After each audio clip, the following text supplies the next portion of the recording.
فیض کے لیے حضرت بابا فرید الدین گنج شکر رحمۃ اللہ علیہ کی ہمشیرہ اپنے بیٹے حضرت صابر احمد کلیر شریف والے ان کو چھوڑ گئی اور عرض کیا بھائی بیٹا چھوڑے جا رہی ہوں، اس کی تربیت کر لو اور کوئی ڈیوٹی بھی دے دینا تاکہ تربیت ہو۔ فرمایا اچھا بہن۔ جب وہ چلی گئی تو بلایا بھانجے کو، فرمایا بیٹے تمہاری ڈیوٹی ہے لنگر کھلایا کرو لوگوں کو۔ بس اس دن سے وہ لنگر کھلانے پہ لگ گئے۔ 12 سال گزر گئے۔ ہمشیرہ 10-12 سال کے بعد جو آئی، دیکھا بیٹا بالکل کمزور، سوکھی ہوئی چھڑی کی طرح۔ یہ بھی زندہ رہنا بھی کرامت تھی، ورنہ 12 سال کون جیتا ہے۔ 1-2 دن رہ کے جو معمول دیکھا تو دیکھا کہ بیٹا کھلاتا ہے لنگر، خود کھاتا نہیں۔ تو پوچھا کھاتے کیوں نہیں؟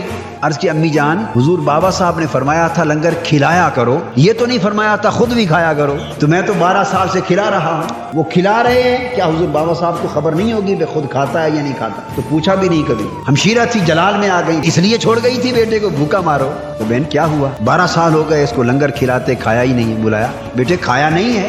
نہیں حضور کھایا نہیں۔ کیوں نہیں کھایا؟ آپ کا حکم ہی نہیں تھا۔ وہ یہی چاہتے تھے کہ تعمیل حکم تعمیل امر میں حال کیا ہے۔ 12 سال ایک لقمہ نہیں کھایا کہ امر کی تعمیل کے اس درجے تک پہنچا ہے کہ اس کو آزمانا تھا۔